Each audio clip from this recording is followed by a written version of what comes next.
नमस्कार दोस्तों, आप सुन रहे हैं रेडियो ऋषिकेश, जो है आपकी अपनी आवाज। तो दोस्तों, आज हम रेडियो पे सफर कर रहे हैं।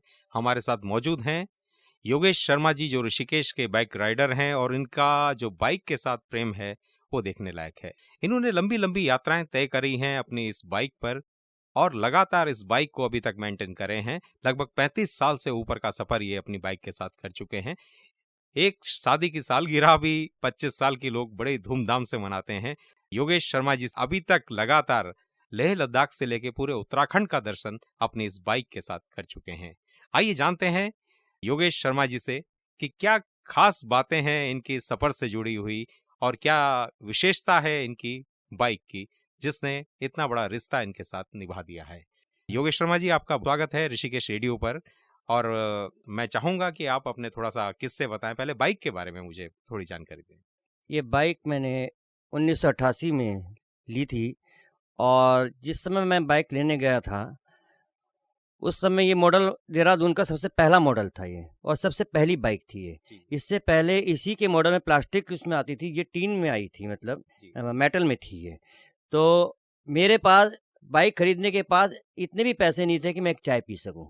तो एक मेरे मित्र थे, विजय रावत, इंश्योरेंस कंपनी में थे, तो उन्होंने अपने पास से उस गाड़ी का इंश्योरेंस शोरूम से निकलने से पहले करा।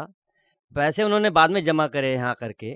और सबसे बड़ी ताज्जुब की बात है, उससे पहले मैंने ज़िंदगी में बाइक नहीं चलाई। जी जी। तो डोईवाला से ऋषिकेश तक मैंने बाइक चलाई हम्म, और उसके बाइक चलाने के 15 दिन ही बाद मैं यहाँ से, मेरा एक फ़ौजी दोस्त था दिनेश उपाध्याय, जी उनके साथ मैं बद्रीनाथ चला गया। जी जी। जबकि मेरे पहाड़ का मेरा कोई अनुभव नहीं था गाड़ी चलाने का। और उस अनुभव से मैंने अपने कॉन्फिडेंस से, अपने इस विश्वास से मैंने वो गाड़ी चलाई और उसके बाद मेरे को लगा कि नहीं, मैं पहाड़ों में गाड़ी चला सकता हूँ। जी 1988 से बाइक के साथ सफर शुरू हुआ, एक प्यार शुरू हुआ जो अभी तक 2023 तक चल रहा है। एक पूरी युवा अवस्था जो है इन्होंने अपने बाइक के साथ शुरू करी और अब ये सफर पे निकले थे लेह लद्दाख पे। और जितने भी भारत के मुख्य स्थल हैं, खासकर उत्तराखंड के, कोई भी ऐसी जगह नहीं बची है जहां योगेश शर्मा जी अपनी बाइक के साथ नहीं पहुंचे हैं। कैसा सफर रहा है योगेश जी? बहुत ही शानदार सफ़र रहा मेरा। और मैं उत्तराखंड तो लगभग 90 या 95% मैं घूम चुका हूँ अपनी बाइक से। लेकिन मेरे एक मन में उत्कंठा थी कि मैं विश्व की सबसे ऊँची सड़क पर जाऊँ। जी जी। और उस समय विश्व की सबसे ऊँची सड़क थी खारदुंगला। हम्म, तो 2018 में मैंने अमरनाथ यात्रा से उसको शुरू करा। अमरनाथ यात्रा तक मैं एक भगत था जी और उसके बालटाल के बाद जब मैं जोजिला पास शुरू करा तो मैं एक राइडर बन गया। जी जी। मेरी राइडर की खासियत और है कि मैं अपनी बाइक को 50 से ऊपर स्पीड पे नहीं चलाता। अरे वाह। हाँ, ज़रूर मैंने जवाहर सुरंग के बाद जो श्रीनगर का जिसमें 8 लेन की सड़क है, वहाँ मैंने 70 की स्पीड पे ज़रूर गाड़ी एक बार चलाई है। लेकिन मैं अपनी गाड़ी को ज़्यादा स्पीड पे नहीं चलाता। और वो बात अलग है कि मैंने ऋषिकेश से मैंने उधमपुर तक गाड़ी चलाई एक ही दिन में। लेकिन उसके बाद मैं फिर 100-100, 200-200 मतलब बहुत लंबे ट्रिप नहीं करता। तो दोस्तों, आप देख रहे हैं योगेश शर्मा जी ने बड़ी महत्वपूर्ण बात कही है कि कभी भी पहाड़ पर या कहीं भी लंबी राइड पर जाएं तो स्पीड को मेंटेन रखें। 50 से ऊपर बिल्कुल ना करें, क्योंकि कहीं भी कोई अनजानी रोडें हैं, अनजाने रास्ते हैं, कहीं भी कुछ हो सकता है। तो दोस्तों, हमारे साथ इस समय बने हुए हैं योगेश शर्मा जी, जो एक बाइक राइडर हैं और एक पर्यावरण प्रेमी हैं और पूरे उत्तराखंड पर घूम घूम के साथ में पूरे देश के ट्रिप लगा चुके हैं अपनी बाइक से। और इनकी बाइक का जो साथ है वो लगभग 35 साल से ऊपर हो चुका है। एक पूरी जो जीवन की युवा अवस्था है वो इन्होंने अपनी बाइक के साथ निभाई है और अभी तक ये वो बाइक इनके साथ ही चल रही है। कैसा है योगेश जी, अभी कैसी बाइक, किस स्थिति में आप लगातार उस पर चलते घूमते फिरते मिलते हैं? नहीं, मैं बाइक को एक तो मेंटेन करता हूँ। बाइक मेरी साल में 2 बार निकलती है जी और दोनों बार वो जो निकलती है वो पॉल्यूशन के लिए निकलती है। जी मैं गाड़ी का उसको मैं पॉल्यूशन कराता हूँ, गाड़ी को फिर वापस खड़ी कर देता हूँ और 5 साल में मैं उसकी फ़िटनेस के लिए निकालता हूँ। जी जी। और गाड़ी को मैं आजकल तो मेरे पास स्कूटी भी है, हम्म, तो ज़्यादातर शहर में तो मैं उसी से घूमता हूँ। जी लेकिन मैं गाड़ी की मेंटेनेंस के लिए जैसे उसके पार्ट्स हैं, कुछ भी है, वो अवेलेबल हर समय रहते हैं मेरे पास। जी जी और गाड़ी को अगर वो प्रदूषण करती है या शोर करती है, किसी भी रूप में वो उसका आवाज़ आती है, वो मेरे को बर्दाश्त नहीं। जी जी। कि गाड़ी हो तो मेंटेन हो, वरना सड़क पे गाड़ी ना निकले। तो दोस्तों, आप देख रहे हैं योगेश जी कितनी महत्वपूर्ण टिप दे रहे हैं। अगर आप भी कहीं भी हिमालय की यात्रा पर या किसी इस तरह के बड़े ट्रिप में जाना चाह रहे हैं तो अपनी गाड़ी को सुरक्षित रखिए, गाड़ी से प्यार रखिए, तो वो आपका सफर भी लंबा निपटा जाएगा। क्योंकि जी मैं जानना चाहता हूँ कि आप जैसे सफ़र की तैयारी करते हैं या किसी बड़ी ट्रिप की तैयारी करते हैं, तो क्या-क्या महत्वपूर्ण चीज़ें आपके साथ रहती हैं और क्या-क्या आपके दिमाग में चलता रहता है? देखिए, मैं कोई भी सफ़र करने से कम 4 महीने पहले उस एरिया के बारे में स्टडी करता हूँ। उसका वहाँ का वेदर कैसा होगा, वहाँ के लोग कैसे होंगे, वहाँ पे पिछले 4 साल में मौसम कैसा रहा है, वहाँ पे क्या-क्या स्थितियाँ, क्या-क्या दुश्वारियाँ आ सकती हैं मेरे साथ। वहाँ पर पेट्रोल पंप से लेके मैकेनिक से लेकर के और साथ में मैं गाड़ी के जब मैं अपने मैकेनिक से ठीक कराता हूँ, तो उसके साथ बैठता हूँ और सीखता हूँ उससे कि अगर मेरे को रास्ते में गाड़ी में कोई प्रॉब्लम होगी, तो मैं उसे कैसे ठीक करूँगा। जी, बिल्कुल, बहुत महत्वपूर्ण बात है। जी, जी, आगे बताइए। और 4 साल मतलब 4 महीने तक मैं यूट्यूबर होते हैं, बहुत से मेरे मित्र लेह-लद्दाख में हैं और हर जगह पे हैं। तो मैं उनकी फ़ोटोज़, उनके वीडियोज़ देखते रहता हूँ कि इस समय में कैसा मौसम होगा, किस तरह से होगा, कैसे मेरे को चलना चाहिए, कितनी दूरी तक चलना चाहिए और क्या-क्या कर सकता हूँ। बाकी तो जब मैं सफ़र पे जाता हूँ, तो खुद ना खुद हर बार एक नई चीज़ सीख के आता हूँ। योगेश जी, कोई ऐसा अनुभव जो आपकी दोनों यात्रा पे, चाहे उत्तराखंड की यात्रा हो, चाहे लेह लद्दाख की यात्रा हो, कोई ऐसा अनुभव जो आपका यादगार अनुभव रहा हो, वो भी हमारे श्रोताओं के साथ शेयर कीजिए? हाँ, मेरे साथ 2 घटनाएँ हुई हैं। तो पहली घटना तो मैं पिछले साल की ही बताता हूँ। जब मैं उमिंगला पास जाने के लिए वर्ल्ड की सबसे ऊँची सड़क के लिए जाने के लिए हुआ, तो मैं पैंगोंग झील से मिराक होते हुए जा रहा था। जी, जी। अक्सर जितने भी नदी-नाले आते थे, उनका मेरा एक था कि मैं उनको आराम से मैं पार कर जाता था और मेरे एक दिमाग में रहती थी कि यहाँ से पार करना है। पिछली बार ये मैं कह दूँ ये मेरा बचपना था या कुछ था, उसमें या मेरी शैतानी सूझी मेरे को। जी, जी, जी। मैं दूसरे रास्ते से निकलने लगा और स्थिति हुई कि एक पत्थर के पीछे मेरे दोनों टायर फँस गए। अच्छा जी। और मैं बाइक में नदी में वो मैं खड़ा रहा और करीब-करीब आप विश्वास नहीं करेंगे मैं आधे घंटे तक और उस जगह पे खड़ा जहाँ मीलों तक कोई आदमी नहीं। जी, जी, जी। और मैं हेल्प के लिए चिल्लाता भी रहा और कुछ भी बहुत करता रहा, लेकिन कोई नहीं और वो पानी में मेरे पैर बिल्कुल सुन्न हो चुके थे। हुँ, हुँ, हुँ। फिर अचानक एक बाइकर जो दिल्ली का था, उसने वो मेरे से कहीं आगे जा रहा था, उसे लगा कि शायद मैं उसके पीछे नहीं आ रहा हूँ। जी। वो वापस लौटा आधे घंटे बाद, उसने मेरे को देखा, उसने मेरी बाइक निकाली उसमें से। अरे वाह! वो मेरा एक अनुभव था कि वहाँ पर मैं इस तरह से फँसा हुआ था कि जहाँ कोई रंगीला पास है, उसके पास की बात थी ये। जी, जी, जी। तो वो एक अनुभव था वो मेरा, जी, जी। कि बाइकर जब ऊपर पहाड़ों में जाए वैसे मेरी क्या आदत है कि मैं हमेशा अकेला चलता हूँ। हुँ, हुँ, हुँ। अधिकतर मैं अकेला ही रहता हूँ, मैं कोई ग्रुप बना करके नहीं चलता हूँ। जी, जी, जी। लेकिन हाँ, ये है कि आप जब जा रहे हैं तो वहाँ पे अपने बाइकर्स को दोस्त बनाएँ और किसी भी बाइकर्स को कभी भी कहीं हेल्प हो, आप उसकी हर समय हेल्प के लिए तैयार रहें। जी। बिल्कुल, बहुत महत्वपूर्ण बात है कि अगर आप पहाड़ की ट्रिप में निकल रहे हैं, हिमालय के कहीं भी किसी भी कोने में जा रहे हैं, तो अपने साथ किसी न किसी को साथ ले जाएँ और एक बाइकर का जो एक साथी ज़रूर होना चाहिए, चाहे वो दूसरी बाइक पे है, तो दोनों की हेल्प होती रहती है, दोनों आगे बढ़ते रहते हैं। इसके अलावा आपको क्या लगता है, क्या-क्या जो युवा लोग हैं, बड़ी तेज़ी के साथ निकलते हैं, उनके लिए क्या कहना चाहेंगे आप? नहीं, देखिए अगर पहाड़ों में कहते हैं कि एक गलती, एक चूक आपको कहाँ ले जाएगी वो आप अंदाज़ा स्वयं सोच सकते हैं। इसलिए सबसे पहली चीज़ है कि बाइक आपके कंट्रोल में होनी चाहिए। बाइक की स्पीड आपकी कंट्रोल में होनी चाहिए। अगर बाइक आपके कंट्रोल में है, बाइक आपकी स्पीड में अगर कंट्रोल में है, तो आप कहीं भी जा सकते हैं। आप उसको रेसिंग बाइक मत बनाइए। जी, जी। जब आप हिमालय के उसमें वादियों में घूम रहे हैं, तो आप उस वादियों का आनंद लीजिए। आप उसपे स्पीड बढ़ा कर के आप कोई फ़ायदा नहीं करेंगे कि आपने इतनी स्पीड करके आप फिर वो वादियों का आनंद नहीं ले पाएँगे। जी, जी। अच्छा योगी जी, जैसे आप यात्रा पे निकले, कितनी बार रात हो जाती है, कितनी बार सांझ ढलती रहती है, तो उस समय आपको क्या लगता है कि क्या-क्या चीज़ें महत्वपूर्ण होनी चाहिए जो हिमालय में आपके सपोर्ट में काम आ सकती हैं? देखिए, मैं लास्ट ईयर ऑक्सीजन सिलेंडर लेके भी गया था, लेकिन मेरे को अवस्था नहीं पड़ी। जी। हाँ, लोगों को जो सरकार की गाइडलाइन है, यूट्यूब से लेकर के बहुत सारी चीज़ों में आपको मिलेंगी कि आपको उन गाइडलाइनों का 100% पालन करना चाहिए। हुँ, हुँ, आपको जैसे आपके पास जैकेट्स हैं, आपके पास कंबल हैं, सबसे पहली चीज़ है कि आपको एक नक्शा ज़रूर बनाना चाहिए हुँ। जी, जी। कि मेरे को कहाँ-कहाँ जाना है, कितनी दूरी मैं तय कर सकता हूँ। अगर वो दूरी कर ली तो अगर मेरे पास समय बचा तो मैं और कितनी दूरी तय कर सकता हूँ। ये आपके दिमाग में माइंड में हर समय रहना चाहिए। जी, जी। और जैसे आप लेह लद्दाख जा रहे हैं, तो कम से कम आपके पास पोस्टपेड कनेक्शन ज़रूर होना चाहिए, जी, बिल्कुल।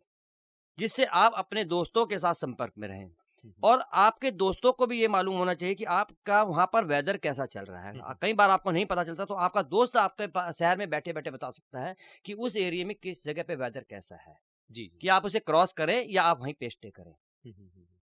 मेरे साथ हुआ मैं द्रास में था, द्रास में मैं जैसे ही वहाँ से निकलना हुआ, बारिश शुरू हो गई। मैंने अपने दोस्त को ऋषिकेश फ़ोन करा, मैंने कहा द्रास में बारिश शुरू हो गई। उसने कहा नहीं शर्मा जी, आप गाड़ी चलाते रहिए, आधे घंटे बाद बारिश बंद हो जाएगी।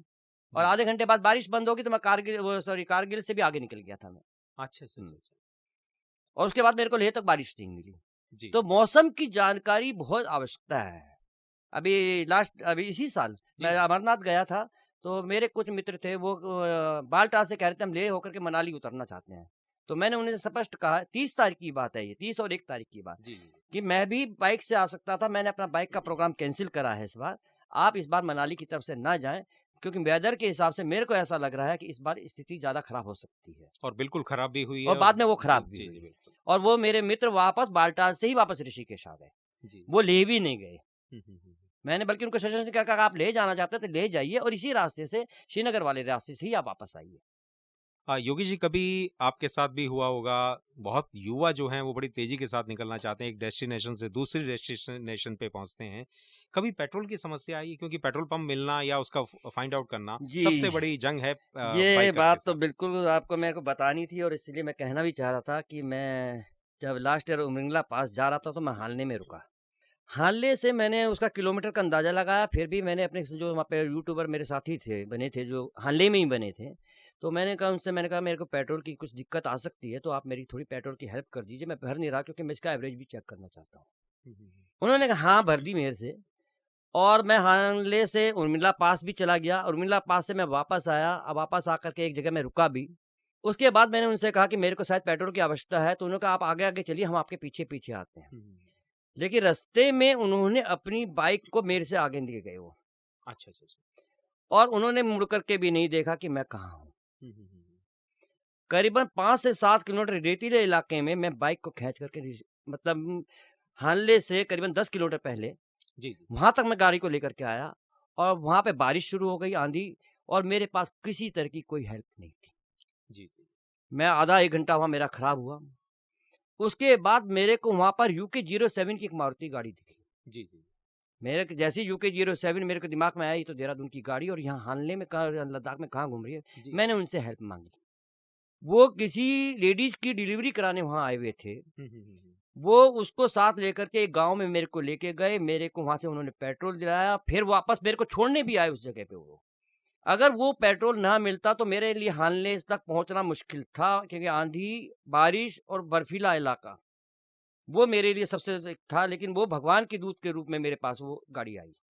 और जो कि मेरे को उसी दिन मेरे को हानले होते हुए पांग पहुँचना था। हुँ, हुँ, हुँ। मैं पांग ना पहुँच कर के फिर मैं हानले आया। हानले में मैंने वहाँ पे पूरा अपने पूरे टैंक भरवाए और उसके भरवाने के बाद मैं सुमदो तक ही पहुँच पाया। जी, जी। सुमदो एक जगह पड़ती है, पांग और हानले के बीच में एक जगह है, और नाइट स्टे फिर मेरे को वहाँ करना पड़ा। और मैं उसके एक वाक़या और एक और साथ जोड़ना चाहता हूँ। सुमदो से अगले दिन पांग केवल 60 या 65 किलोमीटर दूर है। मैं 10 या 12 किलोमीटर चला। उसके बाद मेरी बाइक ने ये जवाब दे दिया कि वो सुमदो के आगे जो चढ़ाई थी, जो ऑफ रोड था, उसपे मेरी गा बाइक नहीं चढ़ी। जी, जी। और वापस मेरे को सुमदो आकर के माहे ब्रिज आता है कि वहाँ से मेरे से 152 किलोमीटर का लंबा रन करना पड़ा पांग के लिए। जी। तो दोस्तों, आप देख रहे हैं कितनी अनुभवी बात आपको सुनने को मिल रही है। आप कभी भी किसी ट्रिप में जाएं तो पहले तो ये फाइंड आउट कर लें कि रास्ते में कितने पेट्रोल पंप है, इतनी दूरी आप तय कर रहे हैं तो आपकी बाइक में इतना तेल है कि नहीं है। ये महत्वपूर्ण बातें हैं जो आपको सफर में ले जाएगी। और हम बातें के सिलसिले को आगे बढ़ा रहे हैं। हमारे साथ हैं बाइक राइडर योगेश शर्मा जी, जो ऋषिकेश से उत्तराखंड सहित कई जगहों की यात्राएं कर चुकी हैं और इनकी जो बाइक है वो 35 साल से इनके साथ कदम से कदम मिला के चलती जा रही है। आइए जानते हैं कि युवाओं के लिए क्या ये मैसेज देना चाहते हैं और किस तरह की, अगर आप पहाड़ पे आ रहे हैं तो किस तरह के अपना योजना बनाएं और क्या करें। देखिए, आप पूरे हिंदुस्तान में घूमिए, आप हिमालय में घूमिए, आपका हमेशा स्वागत रहेगा। लेकिन पर्यटन को फुहड़तापन में ना लाएँ। जो अक्सर मैं आजकल देख रहा हूँ, एक तो रेसिंग करते हैं, पहाड़ में फुहड़तापन करते हैं, प्लास्टिक का कचरा कहीं भी डाल कर के चल देते हैं बैठ कर के। ये बिल्कुल ना करें कम से कम। आप पर्यटन का आनंद लीजिए, हिमालय का आनंद लीजिए, हिमालय को खराब मत करिए। हिमालय जब तक ज़िंदा है तभी तक आप घूमेंगे, अगर हिमालय ही ज़िंदा नहीं रहेगा तो आप घूमने कहाँ जाएँगे?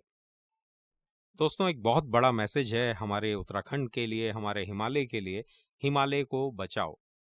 अगर आप वास्तव में बाइक राइडिंग कर रहे हैं और इसके साथ अपना एक बैग भी कैरी कर रहे हैं जिसमें आपका जो भी सामान है उसको अपने साथ वापस लाएं और जहां आपको डस्टबिन मिले वहां पर डालें, क्योंकि अगर हिमालय खूबसूरत रहेंगे, साफ सुथरे रहेंगे और जिंदा रहेंगे तो हम भी जिंदा हैं। हमारे साथ हैं योगेश शर्मा जी, जो बाइक राइडर भी हैं, समाज सेवी भी हैं और पर्यावरणविद प्रेमी भी हैं, और लगातार अपने अभियानों में लगातार लोगों में भी जागरूकता फैलाते रहे हैं।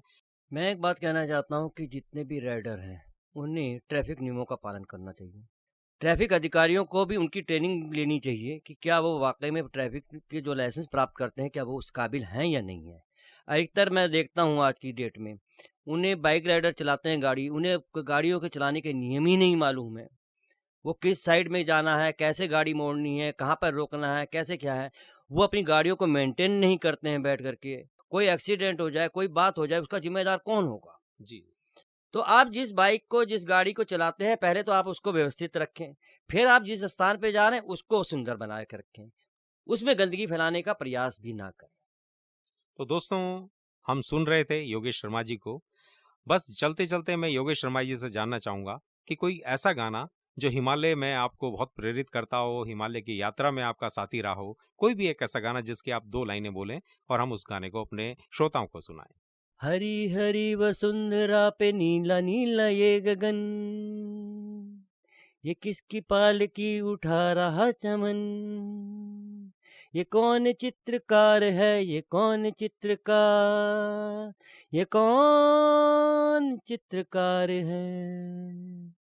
तो दोस्तों सुनिए, ये कौन चित्रकार है, इस गाने को सुनिए और जो महत्वपूर्ण बातें हमने आज बाइक राइडिंग के साथ साथ योगेश शर्मा जी से जानने की कोशिश करी उसको पालन करें। अगर आप उत्तराखंड में कहीं भी यात्रा कर रहे हैं तो नियमों का पालन करें, प्रदूषण का ख्याल रखें और कहीं भी हिमालय की तरफ कचरा ना फैलाएं। जो भी चीज़ आप ले जाते हैं उसे सुरक्षित अपने साथ लाएं और डस्टबिन अगर आपको जहां भी दिखता है उसके अंदर उसको डिस्पोज करें। तो दोस्तों, ये था कार्यक्रम बाइक राइडिंग के ऊपर। अगली बार मिलते हैं किसी अलग किस्से के साथ। तब तक दीजिए मुझे और मेरी टीम को इजाजत। मेरे साथ हैं मेरे सहयोगी अंकित रावत और हमारे कार्यक्रम के प्रोड्यूसर राजेश पांडे साहब।